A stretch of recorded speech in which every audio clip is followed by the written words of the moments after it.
4.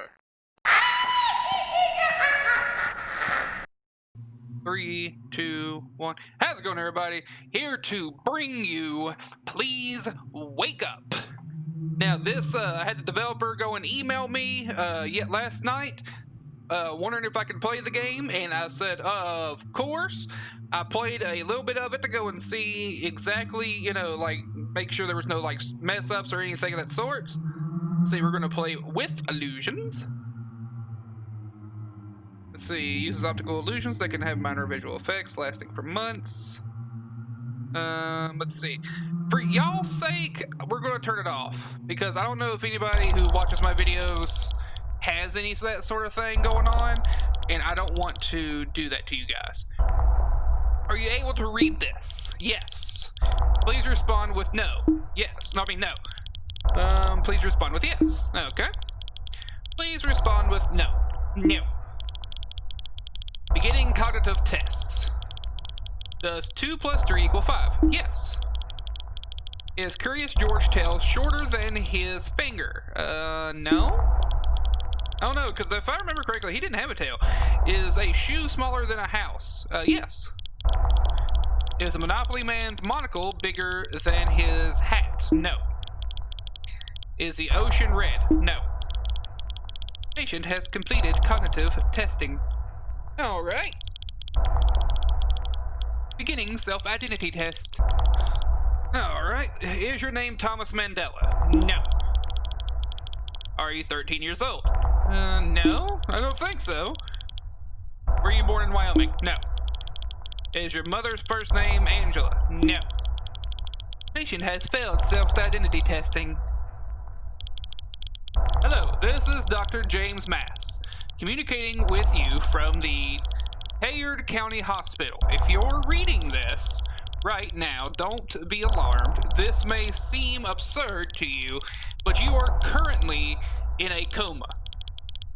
Your brain waves indicate that you are currently hallucinating or dreaming. We do not know what you may currently be experiencing, but it is very important that you follow my instructions in order to wake up. It is very likely that you have recently experienced a loss of identity. Okay? To help you regain your identity, we will be stimulating your hippocampus to reactivate memories of events leading up to your identity loss. Due to the nature of your specific circumstances, your mind may attempt to alter these memories. Do not let your mind alter these memories. If the memory becomes too unstable, you may be out. Is this message understood? Yes. Great. Memory stimulation will begin in 3, 2, 1. Okay.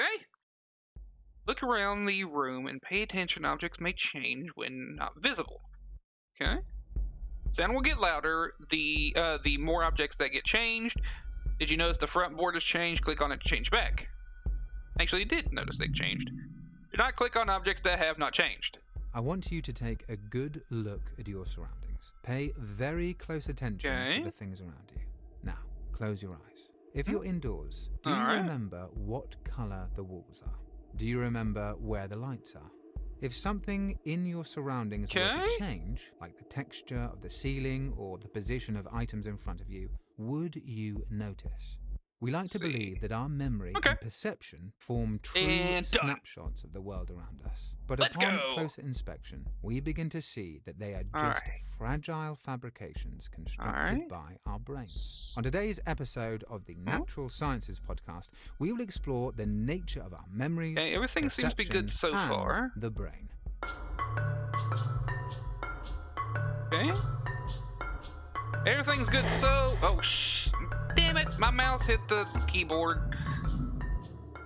Memory is something that we rely on each and every day. On a basic level, we use the clock changed. Keys and to remember computer passwords. However, on a more fundamental level, memory plays a key role in our personal identity, so far, beliefs, so good. and behavior. Without memory, we wouldn't have any real connection to the things we've accomplished, the events we've experienced, or the people. I feel like something's changed. 17th century British philosopher John Locke argued that personal identity, or the self, is founded on that's still memory. fine. That is to say that your memory is what defines you as an individual over time, not your physical body or soul. Nonetheless, even though we trust our memories to form our beliefs and identities, our memories themselves are highly error-prone. Not seen anything that's changed about this, yet. We are interviewing Dr. Agatha Cage, a psychologist at the University of Michigan, about the nature of the clock. human... I mean, the radio. So what is memory, and why is it important? That's a good question. At a basic level, memory is just the way our mind stores and remembers information. However, such a basic definition would understate its importance. We need memories in order to get a basic grasp of the world around basic us. Unity Tell us who we are, the outlook to it. It looks very nice. It's difficult to properly convey its meaning to us as human beings. So instead, I'll explain it through the story of a man named Scott Bolzan. But I do like how they have this audio, he attended Northern Illinois podcast on full playing in the background. Played football professionally for a few years. So it makes you even briefly try to listen to it and explain what's going on. His football career, he then became an entrepreneur. He owned and operated a financial planning firm, and then became a pilot and ran a successful private jet. We're trying to, I guess, wake up. He also met and married his wife and raised his 2 children. However, in December, damn it, I thought that was different. I don't know why. Leading up to that point. When he had awoken from the hospital, he didn't even recognize his wife of 25 years. In an interview with ABC News, Mr. Bolzan described the experience as just being lost because he lost who he was. Events such as his first date, his first kiss with his wife, his wedding day, the birth of his children, he had absolutely no recollection of and no emotional attachment to. I don't know why I did that.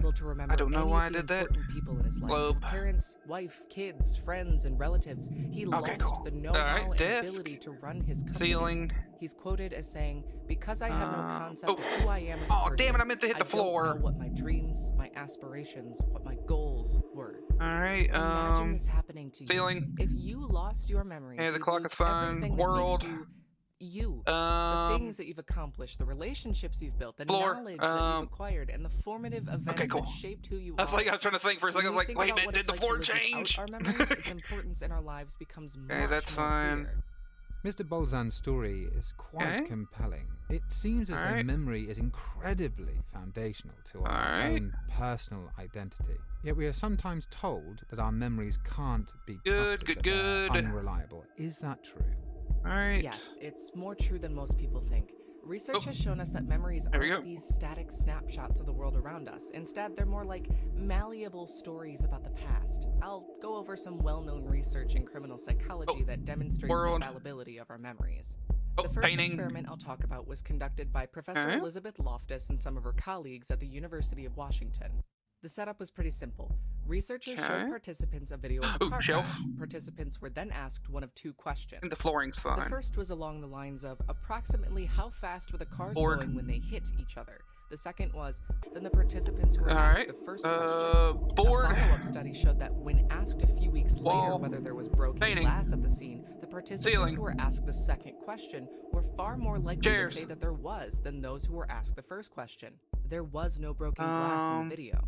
This study shows that memory is highly suggestible. What we think is objective truth about what we have observed is actually what our brains reconstruct and create. Radio. Another series of studies looked at ways to take advantage of errors in this reconstruction of memory, otherwise known as confabulation. For example, these studies investigate memory implantation techniques that make participants believe they experienced events that never took place. In one such study from psychologists at the University of Bedfordshire, researchers were able to plant rich false memories into 70% of participants. These memories included things like committing a crime or getting attacked by a dog. All of this implies that our memories aren't just fallible, they're exploitable. Our brains are capable of just making up stories about the past and convincing us that they're true. So we've established that memory is fundamental to our experiences and identity. Einstein. We've also established that memory is highly error-prone and flawed. Shelving. How do we reconcile these 2 points?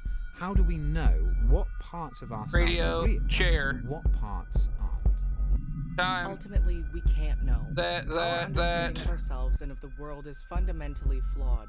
In criminal psychology, there is a well-known case of a woman we call Jane Doe. Initially, her case was used as well-documented proof of repressed memories. In 1984, when Jane was 6 years old, she was interviewed about sexual abuse allegedly committed by her mother. The evidence included marks on her hands that resulted from her mother burning them on the stove. 11 years later, though, it seemed as though she had completely forgotten about the incident. Upon viewing the tapes, she vividly remembered the incident. So far, I'm doing so good. Her mother had abused her. Most experts to this day don't believe that she was lying. Good. 8 years after that, the report was brought into question. New evidence emerged against Jane Doe's claims. The marks on Jane's hands and feet seemed to actually be a result of a skin infection. Investigators also found 2 pieces of evidence which called the story into question. The first was a painting, report from a clinical wall color, psychologist at the time, which suggested ceiling's fine, that the desk's story fine, was floor's fine. The second involved documents from a Child Protective Services investigation in which Jane's mother was not found to have committed any such abuse.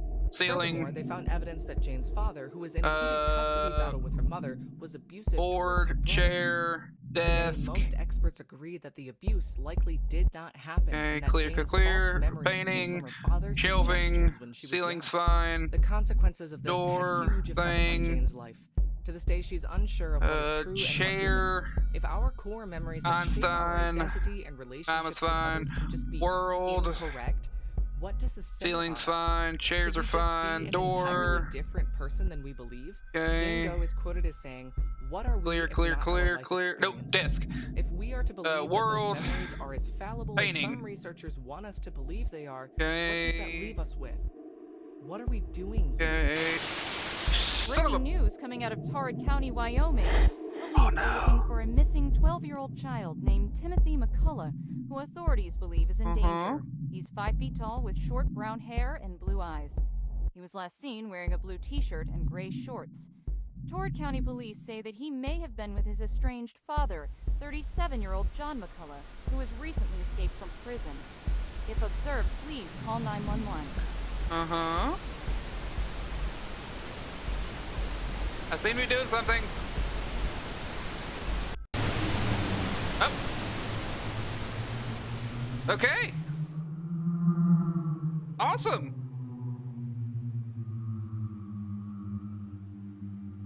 Well, that was awesome.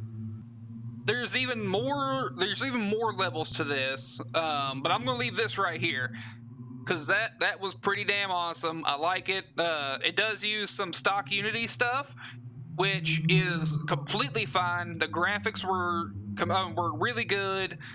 It had a sense of dread, and not like a dread, but a sense of like danger in the whole entire thing.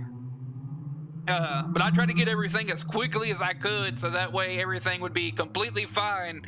And I'm glad it came out. I'm glad my memory is actually pretty, better than I thought. So that's kind of a plus in the whole entire damn thing. But this was really nice. The sound was really cool. How it had that thumping. I like the podcast in your ear. That way, you kind of focus on it, and it actually, taught some stuff that I learned in psychology way back when, which was pretty damn cool. And like the guy who lost like 40-something years of his life due to a workplace accident, and he completely lost all recollection. I mean, that was awesome how it kind of delved in that sort of thing. I'm going to leave a link to the Steam page and the Itch.io page down below, so that way you guys can check it out. Let me know how far you get in this game. I really liked it. It was very nice. The gameplay was nice. It took a very big very big twist on the whole entire thing. I like how it was just pretty much, I love those images of which you had to guess which one was different out of the whole entire thing. It was awesome. Don't forget to like, subscribe, of course, hit that bell icon to be notified for any new videos that pop up. And, of course, you have yourself a wonderful day and be safe. Bye-bye!